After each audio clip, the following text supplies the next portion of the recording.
Okay, this is a reaction video. This is Walter's World, Stonehenge, the don'ts of visiting Stonehenge. Well, I was at Stonehenge about a little bit over a week ago, and I want to see what he has to say about Stonehenge, about the don'ts of visiting Stonehenge, and add some 2 cents into it myself. But yes, the don'ts of visiting Stonehenge. This is Walter's World. Please click like, share, and subscribe for him, as well as for me. I would really appreciate it if you would subscribe to my channel. I would really appreciate it. Hey there, fellow travelers. Mark here with Walter's World. Today we're here at Stonehenge here in Western England. And today what we have for you are the don'ts when you come here to Stonehenge. And the thing is, this place is fantastic. It's a UNESCO World Heritage Site. You really need to come here. But that was I went to England March 12th. I got there on the 13th, and I was there through the 17th. I was only there for 4 days, but one of the things that I knew I had to do, because I knew there were tours available, was go to Stonehenge, and so that's one of the things that I did. There's some things you need to know before you come so you can enjoy it. So we've got some don'ts for you so when you do come here. One thing you should know when you come to Stonehenge is don't expect a lot when you do come here. Here, look behind me. Look behind me. You see, there's not much here. You're on Salisbury Plain, so there's not a lot of things to see. You do have the stones, which are really, really cool, and there's a visitor center with a little museum, and I'll talk about the don'ts from there, but don't think that there's a lot to do when you are here, because... Yeah, that is true. I mean, I got on the shuttle. Now, the way it worked, I did a tour. We got off at the bus park. We walked to the visitor center, which is close by, and you take a shuttle, which is about a little under a mile and a half to get to the stones. And once you get there, that's all there is to see. Now, when you're looking at there's a stone to the if you're looking to the left of it, right there, which you don't really see, but that's really it. That is it. That's what you're there for. And I was there for maybe 20-25 minutes. You walk down this path. You get there. You get your pictures with the stones. You get your pictures taken of the stones, and then you get back on the show. You're only there for about 20 minutes. As it is walking around. So don't I need to tell you is when you do come here, you know when you watch the movies, you see Stonehenge, you always see him going through the stones and walking through there. Well, hate to tell you that is, don't expect to walk through the stones because you see these little ropes, you're not going to get up close and personal with Stonehenge, okay? So have a heads up for that.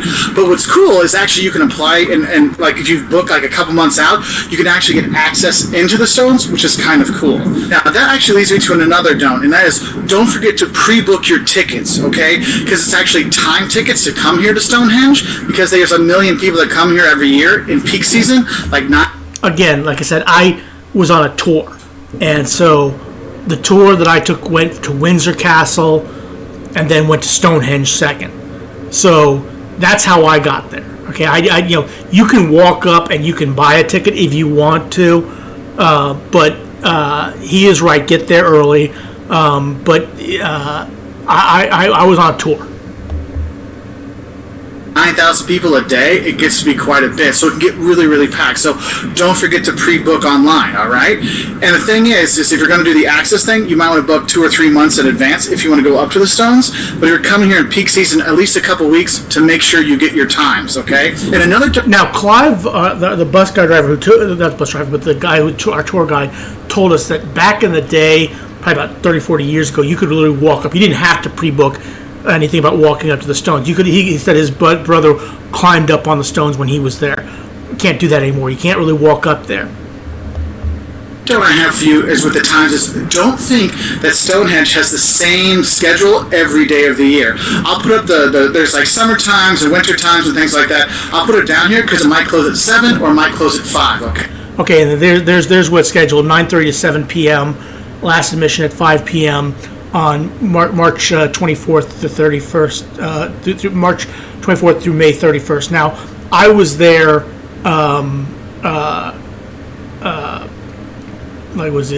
between 17th October, but it didn't really matter because we were there at 1 o'clock in the afternoon. So either way, we were there with plenty of time. Okay, so have a heads up for that one. So another don't with it, don't get too close and personal is don't cross the little rope fence, okay?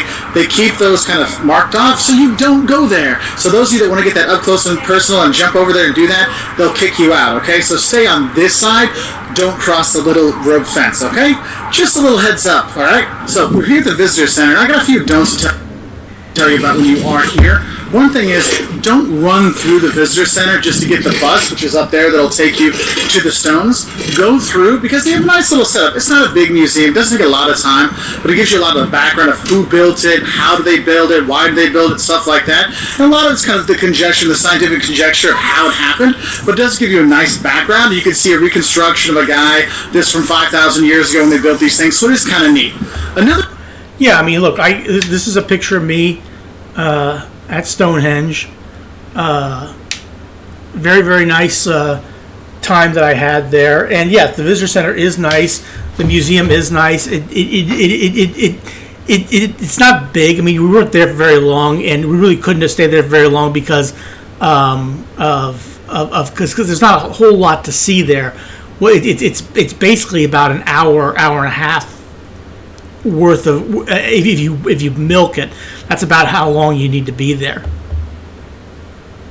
Another don't I have for you is, don't forget there's actually a cafe there, so if you need to get some food, you can. Yeah, there's a cafe there. There's also a gift shop there as well. And eat there. It's pretty simple stuff, so my next don't for you is... That's right, I first had a sausage roll. First time I ever had a sausage roll. It was different. That's all I'll say. It wasn't great, it wasn't bad, but it was different. Don't forget to bring snacks when you come here, because you can have a picnic out here and do that, or just eat at your car. It's no big deal. Also, speaking of the car, don't worry about the parking. They've got a nice big parking lot there. Yeah, they do have a nice big parking lot there. There's a question.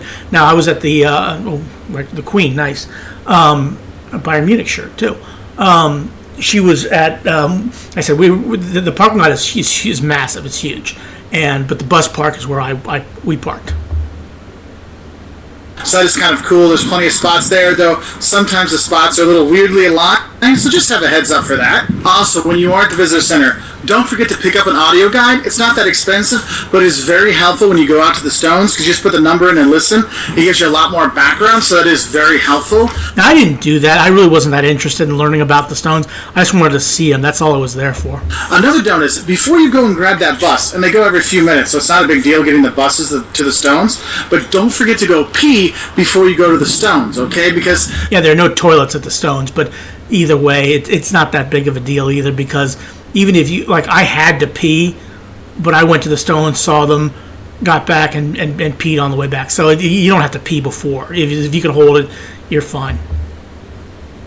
Not really too many bathroom options out there when you do go to the stones of Stonehenge, so make sure you visit the little potty, the toilets here, make life a little bit easier when you're up there. When you get out of the museum, like I talked about, don't forget to actually stop and see these little Neolithic houses here. They've rebuilt the homes of the people they believe built Stonehenge, so you get an idea of what's going on and how they lived. And what's cool is there are interpreters that are in there, and they'll show you how they made their tools, how they would dig up stuff, so it is kind of cool. They were very helpful and very nice, so that was really nice. So with that seasonality, with the timing, also what I want to tell you is, don't come during peak season, okay, during July, August. This place is packed insanely, and on the weekends especially, okay? So, well, like I said, I was there in mid-March, so I was perfectly, and it was still pretty busy. I mean, there was still a lot of people getting on the buses and going there, and they go every 5 or 6 minutes, something like that. Now, if you look at the bus, they're going to go right around. There's a corner there. They turn around and then they take you there, and it takes about 3 or 4 minutes to get there. You get off, you go and you see the stones, and then you get back on the bus. It's pretty straightforward.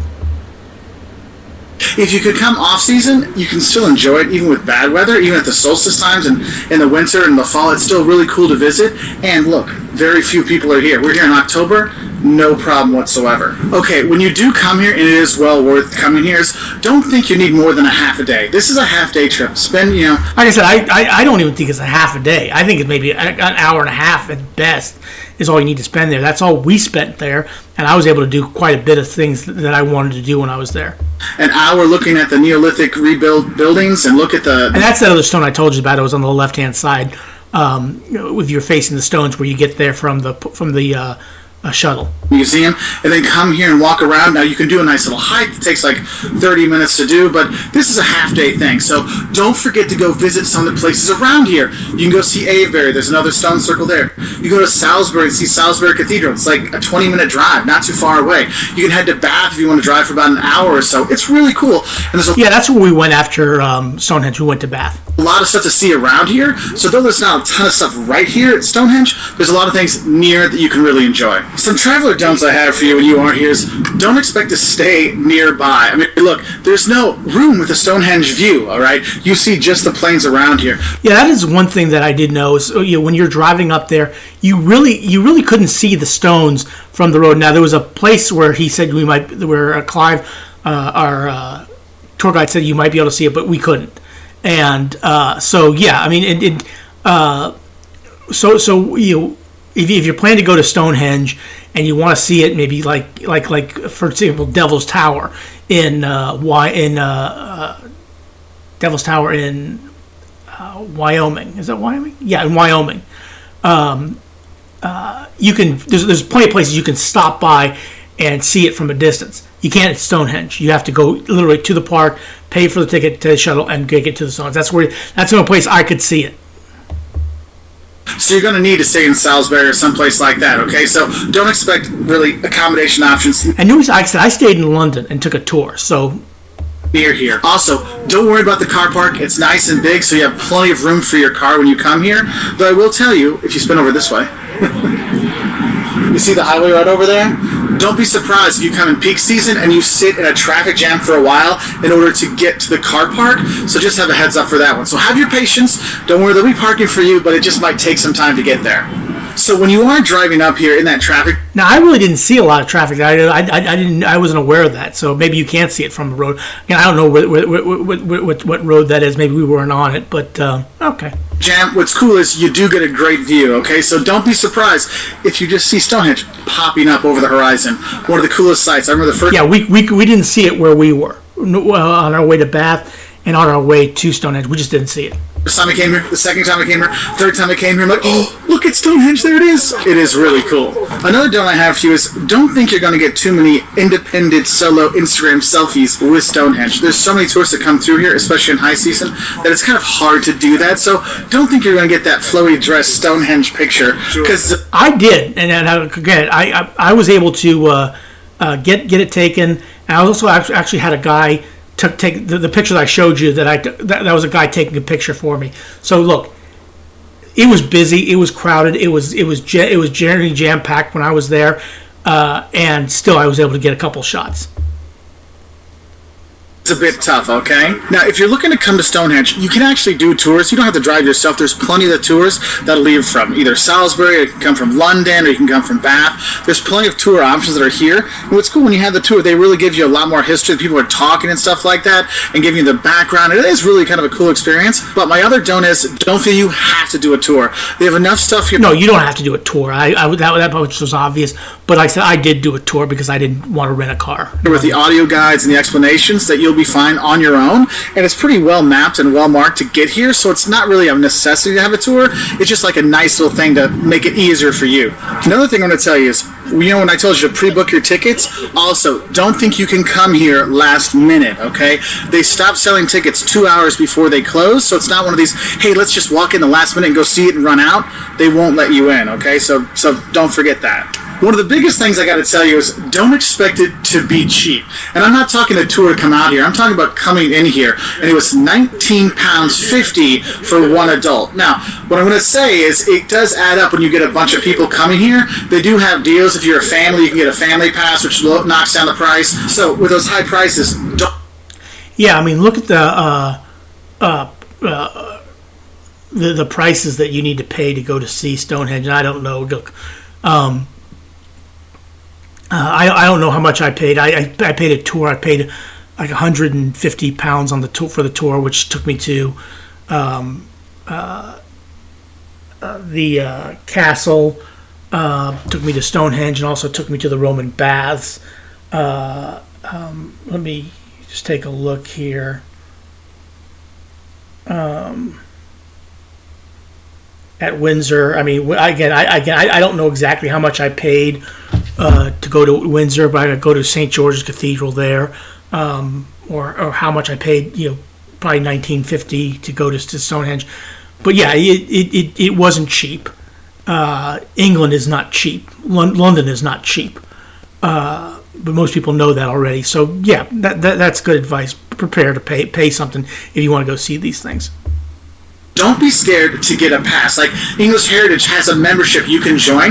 They have special ones for tourists that are here for 9 or 10 days or 16 days or something like that, where it actually gives you a discount in like 100 different places around England. So if you're going to see a lot of historic England places or English places here, it might be worth it to pick up that membership to knock the price down. Because man, if you got a lot of people, man, it gets expensive real quick to come out here. So don't think this is going to be a cheap visit. And look, that's the he's at Stonehenge where I was, and look, even though I pretty much was moderate about how much I spent on things, I still ended up spending up quite a bit of money in England. Okay, and I was only there for 4 days.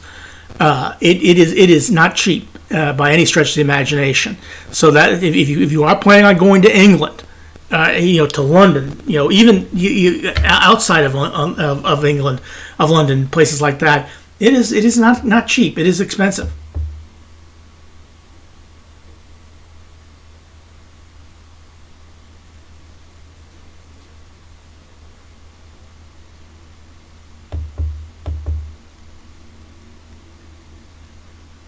Last note for you, when you do come here to Stonehenge, I know I've talked about it, like it's almost like a tourist trap and all these kind of things, is don't let the tourist trap idea keep you from coming here. This is a UNESCO World Heritage Site, and it is really cool to check out. When you go and explore and walk around, if you get one of those access passes to walk through, it's just one of these things you really want to see. And I know a lot of people have their bucket lists and stuff like this.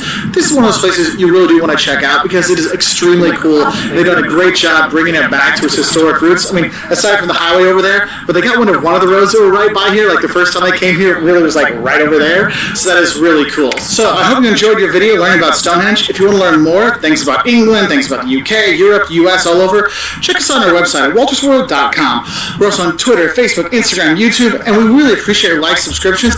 Yeah, please click like, share, and subscribe for Walter's World as well as for me too. I would really appreciate if you would subscribe to my channel, and I'll do more videos like this and react to things like this. But yeah, again, there were 2 reasons why I went to England. Okay, one, and look, the first thing was to see Stonehenge. That is one thing I had to see. I desperately needed to see, so that's what I did. I went and I saw Stonehenge. The other reason was to go see an Arsenal game, to see Arsenal, English Premier League, with my favorite club, Arsenal, and I was able to accomplish both. It was fantastic. It was a wonderful trip. Had a great time. People were very friendly. Fantastic time. But hey, please click like, share, and subscribe for Walter's World as well as for me. I would really appreciate it. Have a good rest of your day. Thanks for watching.